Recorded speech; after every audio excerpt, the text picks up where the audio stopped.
이제 대부분의 공공기관은 복수로 채용을, 근데 면접관은 분명히 떨어뜨리려고 그렇게 점수폭을 확 준 겁니다. 그죠? 근데 그런 경우에 떨어지지 않는, 그게 60점의 굉장히 딜레마입니다. 그래서 좀 하실 때는 이거는 엄밀해서 공무원 시험이나 다른 시험에도 60점이 있죠. 다른 과목은 다 통과를 하더라도 60점이 안 되는 과목이 하나가 있으면 탈락한다. 안녕하십니까, 인사팀 직설의 윤호상 소장입니다. 오늘은 화면도 좋죠. 카메라 계속 흔들리는데 애매한 부분에 제가 앉아서 지금 찍고 있어가지고 카메라가 좀 흔들립니다. 그래서 오늘은 면접관 얘기를 또 한번 하려고. 근데 면접관에 이제 좀 숨어있는 60점이라는 점수를 한번 얘기해 보려고요. 아마 면접관 가보신 분들은 이미 60점의 의미를 아실 겁니다. 60점이 뭐죠? 이거는 엄밀해서 공무원 시험이나 다른 시험에도 60점이 있죠.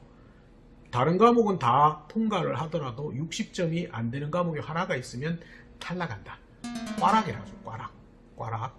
이게 60점이라는 이게 모든 부분에, 많은 부분에 영향을 주고 있습니다. 그래서 아시겠지만 공공기관의 면접에서 60점에 대한 딜레마가 있습니다. 어떤 딜레마냐?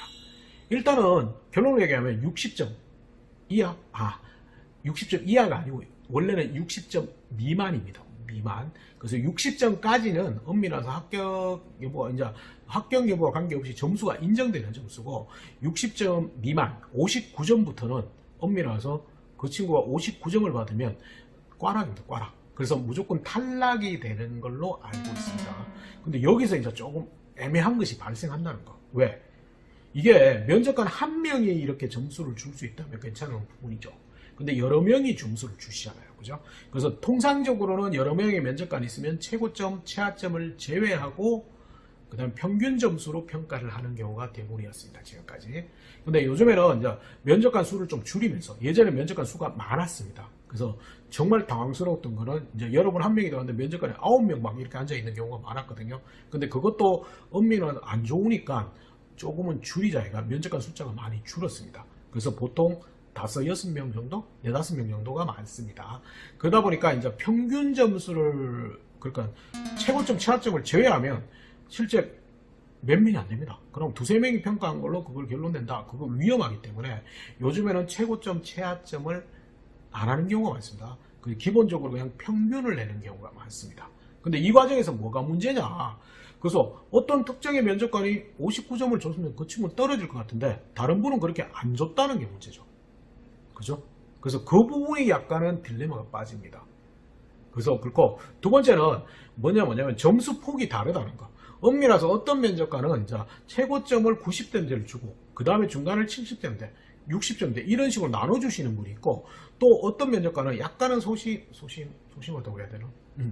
뭐냐면 좀 마음이 아파서 친구들에서. 그래서 8, 90, 80점, 70점대에 몰아놓는 경우, 차이가 없는 경우가 있습니다. 그래서 물론 그게 각 면접관의 성향이 들어가기 때문에 평균을 내면 뭐 어느 정도는 되긴 됩니다만은, 이게 뭐가 문제냐면 60점에서 이제 여러 명이 있는데 이제 대부분의 공공기관은 복수로 채용을 올립니다. 그래서 엄밀히 말해서 한 명을 뽑게 되면 2명, 3명을 합격권을 놓고 올린다는 거. 그래서 왜냐하면 실제 보면 최고점 친구가 안 올 수도 있고 그런 경우가 생기기 때문에 복수점을 올리는데, 문제는 이제 어떤 친구는 90점을 맞아가지고 올라가는 경우가, 합격하는 경우가 있지만 어떤 친구는 차선자인데 엄밀해서 그 면접관들이 다른 친구는 다 90점 주고 그 친구는 61점, 62점, 63점 이렇게 줬는데, 그럼 다른 친구 평균은 93점이고 어떤 친구는 61점이다, 60점이다 이래버리면 탈락하는 게 아니고 차선자, 그러니까 차순위자로 추천에 올라가게 된다는 거. 근데 면접관은 분명히 떨어뜨리려고 그렇게 점수폭을 확 준 겁니다. 그죠? 근데 그런 경우에 떨어지지 않는 경우가 있습니다. 그래서 이게 물론 인사고과도 비슷한 경우지만 인사고과는 엄밀히 말해서 가중평균을 맞추는 경우가 많습니다. 근데 이제 이것도 면접도 생각은 해보시기에 너무 뭐랄까 점수 폭을 너무 얕게, 그러니까 좁게 주시면 안 된다는 거. 그래서 엄밀히 해서 과감하게 합격할 친구는 90점 넘게 주시고, 그 다음에 좀 애매하다 80점, 그 다음에 아예 안 되나 하면 60점, 아니면 정말 안 된다 그러면 60점 미만, 59점부터 주셔야 됩니다. 그래야지만 웃기게 이상한 사람이 차순위자로 올라가는 경우가 없어진다는 거. 근데 실제 이게 빈번하게 일어나거든요. 왜? 이제 어떤 친구는 92점 평균으로 합격. 근데 한 명을 뽑기 때문에 혹시 이 친구가 입사를 포기하면 차순위자가 온다. 그래서 차순위자가 오는데 면접관의 여러 명 중에 한 분은 59점, 한 분은 58점, 그러니까 한 분은 57점 이렇게 줬는데 한 분이 한 70점을 줘버렸다. 왜냐하면 그걸 너무 낮게 주기 애매해서. 그래도 본인 입장에 낮게 준 거예요. 그러다 보면 평균을 내버리면 60점이 넘어가 버려요.